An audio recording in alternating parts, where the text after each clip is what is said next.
मैया, ओ मैया, आज खाने में क्या है?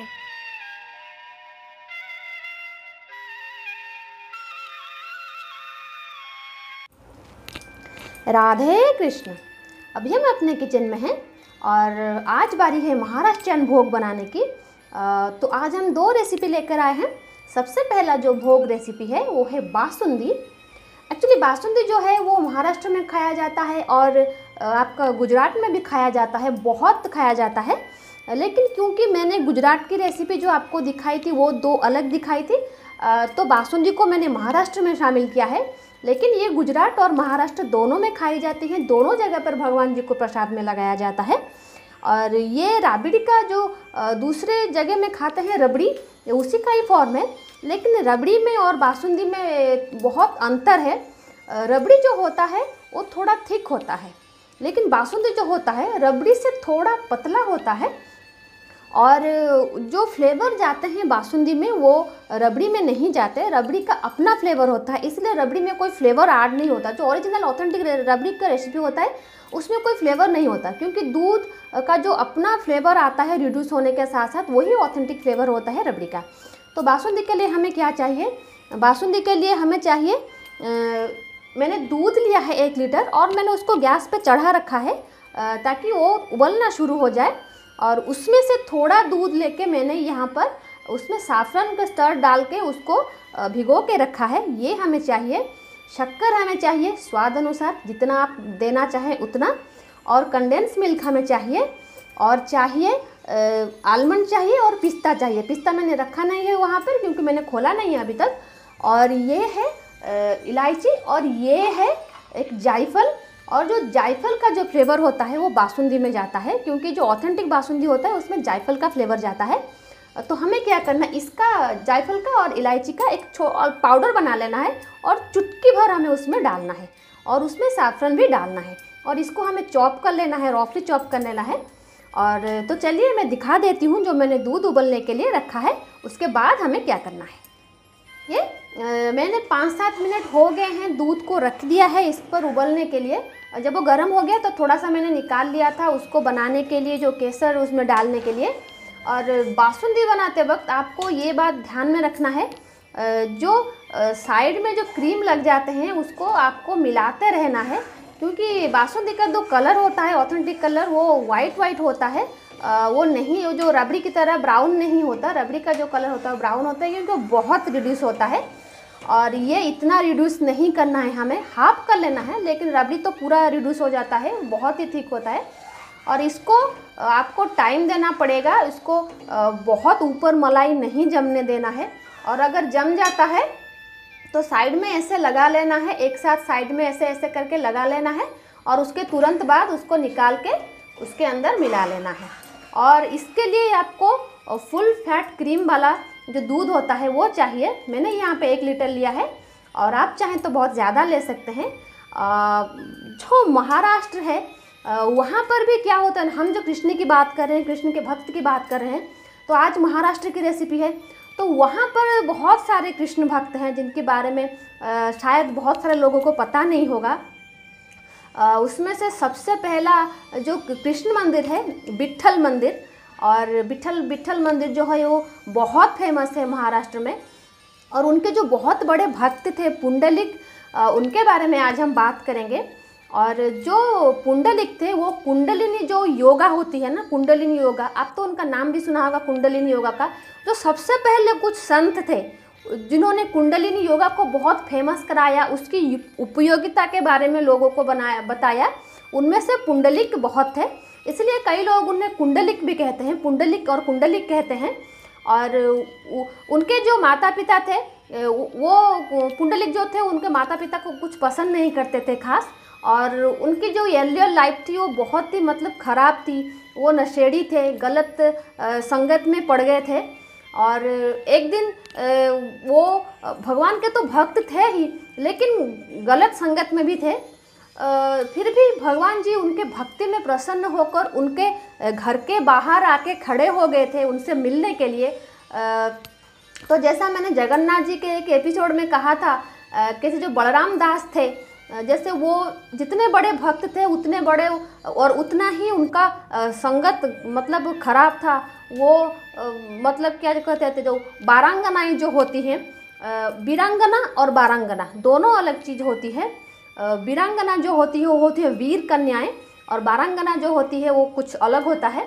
और उनके यहाँ पे जाते थे, लेकिन फिर भी जगन्नाथ जी के भक्ति में वो लीन थे, क्योंकि वो अंतर से वो शुद्ध थे। तो पुंडलिक के साथ भी कुछ ऐसा था। और पंढरपुर में जो होता है बहुत बड़ा विट्ठल का मंदिर है, और विट्ठल भगवान को जो होता है पांडुरंगा के नाम से भी जानते हैं। जैसे मैंने कहा कि हमारे हिंदुस्तान में जो हमारे भारतवर्ष है, हर स्टेट में हर जगह पर कृष्ण भगवान को अलग अलग नाम से जाना जाता है, उनकी अलग अलग नाम से पूजा होती है। जैसे हमारे यहाँ पर तो होते हैं क्या, जगन्नाथ जी तो सबसे बड़े नाम हैं, और श्री कृष्ण वृंदावन में तो उनके कई सारे नाम हैं। जैसे आंध्र प्रदेश में हो गए बालाजी, और गुजरात में द्वारकाधीश, तो ऐसे बहुत सारे नाम हैं। कृष्ण के नाम से बहुत कम जगह पर पूजा होती है, लेकिन बहुत सारे जो उनके नाम हैं उस नाम से बहुत जगह पर पूजा होती है। तो ये देखिए, ये जो मलाई ये है उसको ऐसे अच्छी तरीके से हमें मिलाते जाना है। ये थोड़ा टाइम टेकिंग प्रोसेस है, ये धीमी आंच पे पकेगा, और इसको आपको बिल्कुल भी लाल नहीं करना है, और कुछ बाहर की कुछ मिल्क पाउडर वगैरह इसमें नहीं डालना है। ये सिर्फ दूध से आपको उबाल के इसको बनाना है। मैंने कहा है जो सिग्नेचर भोग रेसिपी होगी, हमारा जो सीरीज है ये जो मेरी कान्हा की थाली, उसमें हम इसको शामिल करना चाहते हैं, क्योंकि हम इसमें पूरे भारत को शामिल करना चाहते हैं। तो ये एक रेसिपी है, और दूसरी रेसिपी क्या होगी ये मैं बाद में बताऊंगी। तो पहले हम इसको और थोड़ा रिड्यूस होने देते हैं, उसके बाद मैं आपको जाके दिखाऊंगी। जब वो परफेक्ट तरीके से बन जाएगा तब हम जो बाकी चीज़ें हैं हम उसको डालेंगे। अभी हमें इसको कंटिन्यूसली चलाते रहना है। अभी हमें कुछ डालना नहीं है, ना ही कंडेंस मिल्क और ना ही केसर वाला दूध, अभी कुछ नहीं डालना है। थोड़ा इसको पकने देना है, क्योंकि अगर हम पहले कंडेंस मिल्क डाल देंगे तो उस नीचे लग जाने का खतरा है। एक दो बार लग चुका है, जब मैं पहले बनाती थी तो लग गया था, इसलिए मैं थोड़ा आज उसको बाद में डालूँगी। लेकिन फिर धीमी आंच पर हमें इसको पकाना है। अभी और थोड़ा रिड्यूस हो जाए, बाद में आके मैं दिखाऊंगी कि क्या करना है। बासुंदी जो है ऑलमोस्ट रेडी हो गया है। मैं 15 मिनट के बाद आपको दिखा रही हूँ। 15 मिनट से कंटिन्यूसली मैं इसको चला रही हूँ ताकि ये जो ब्राउन कलर का ना हो। और अभी जो हमने शक्कर लिया था उसमें मैं इतना शक्कर नहीं डालूँगी, मैं इसमें बहुत कम शक्कर डालूँगी। तकरीबन दो चम्मच मैंने शक्कर इसमें डाल दिए, क्योंकि हमें कॉन्डेंस मिल्क भी डालना है इसमें, तो मैं ज़्यादा नहीं डाल रही हूँ। और दूध रिड्यूस होने के साथ भी मीठा होता है, और इतना मीठा मैं देना नहीं चाहती। और अभी हमें क्या करना है, शक्कर को अच्छी तरीके से मिला लेना है। जो बासुंदी है जो कंसिस्टेंसी उसका होता है वो ऑलमोस्ट होने को आया है। रबड़ी को क्या है, आप छोड़ देंगे तो वो वैसे ही मतलब रिड्यूस होता रहेगा, कोई प्रॉब्लम नहीं है। लेकिन इसको थोड़ा आपको मतलब टाइम भी देना पड़ेगा और पेशेंस भी रखना पड़ेगा, क्योंकि उसको सफ़ेद ही रखना है। अभी जो जायफल और इलायची का जो पाउडर है उसको हम इसमें डाल देते हैं, और उसका जो फ्लेवर है ना ये वही है। जायफल का फ्लेवर रबड़ी में बिल्कुल नहीं आता, रबड़ी का फ्लेवर बहुत अलग होता। अभी हमें क्या करना है, और जो साफ़रन वाला दूध हमने लिया था इसको भी हमें डाल देना है उसके अंदर। अभी देखिए ये हो गया। अभी और 5 मिनट हमें इसको उबालना है। उसके बाद हमें कंडेंस मिल्क डालना है, और ड्राई फ्रूट्स ऑलरेडी मैंने उसको चॉप कर दिया है, फिर उसको हम इसमें डालेंगे, और हमारा जो बासुंदी है वो रेडी हो जाएगा भगवान कृष्ण को समर्पण करने के लिए। फिलहाल इसको और 5 मिनट हम उबालते हैं। अभी देखिए ये जो बासुंदी है हमारा रेडी हो गया है। मैंने कहा था 5 मिनट के बाद मैं दिखाऊंगी। अभी ये देखिए इसका कंसिस्टेंसी ऐसे ही रहेगा, क्योंकि ठंडा होने के बाद थोड़ा और मोटा हो जाएगा। अभी हमें क्या करना है, जो कॉन्डेंस मिल्क हमने लिया था उसको डाल देना है। उतना डालिए जितना आप पसंद करते हैं खाना। ये भी बहुत मीठा होता है, जितना आप चाहें उतना ही डालिए, बहुत ज़्यादा मत डालिए, क्योंकि कभी कभी बहुत ज़्यादा मीठा भी अच्छा नहीं लगता। ये हो गया। अभी क्या करना है, उसको और उबालना नहीं है, हमें बंद कर देना है। देखिए जो रबड़ी का जो कंसिस्टेंसी होता है ये इससे थोड़ा मोटा होता है, लेकिन ये जो है इसका जो कंसिस्टेंसी है ये थोड़ा पतला रहेगा। बासुंदी का जो कंसिस्टेंसी है वो थोड़ा पतला रहेगा। अभी हमें गैस को ऑफ कर देना है और इसको ज़्यादा हमें नहीं पकाना है, हमें इसका रबड़ी नहीं बनाना है, हमें बासुंदी को बासुंदी ही रहने देना है। ये देखिए ये जो कलर आया है ना ये सैफरन से आया है और फ्लेवर बहुत अच्छी आ रही है। मैं चाहती हूँ आप इसे एक बार घर में ज़रूर बनाएं, क्योंकि सैफरन और जायफल का जो फ्लेवर होता है ना मतलब हेवनली फ्लेवर होता है, बहुत सुंदर फ्लेवर होता है उसका। जो खुशबू मेरे किचन पूरा महक रहा है। हाय ऐसा नहीं बोलते, भगवान को देने से पहले ऐसा नहीं बोलते, लेकिन मैं आपको बोलना चाहती हूँ कि कितना अच्छा बना है। तो ये हो गया। अभी हमें क्या करना है, इसमें हमें ड्राई फ्रूट डालने हैं, लेकिन मैं एक पॉट में निकाल लूँ उसको थोड़ा ठंडा होने के बाद, उसके बाद ड्राई फ्रूट डालूँगी उसके ऊपर। ये देखिए ये जो बासुंदी है ये बन के तैयार है और देखिए ये उसका कलर रबड़ी के कलर की तरह पूरा ब्राउन बिल्कुल भी नहीं है।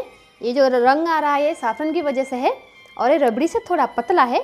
बासुंदी ऐसे ही बनता है, सिर्फ फ़र्क इतना है उसका और रबड़ी के बीच में जो फ्लेवर गया है, इसमें नटमेग का जो फ्लेवर गया है, सैफरन का जो फ्लेवर गया है, रबड़ी में वो नहीं आता। रबड़ी में उसका अलग फ्लेवर होता है, उसका अपना फ्लेवर होता है।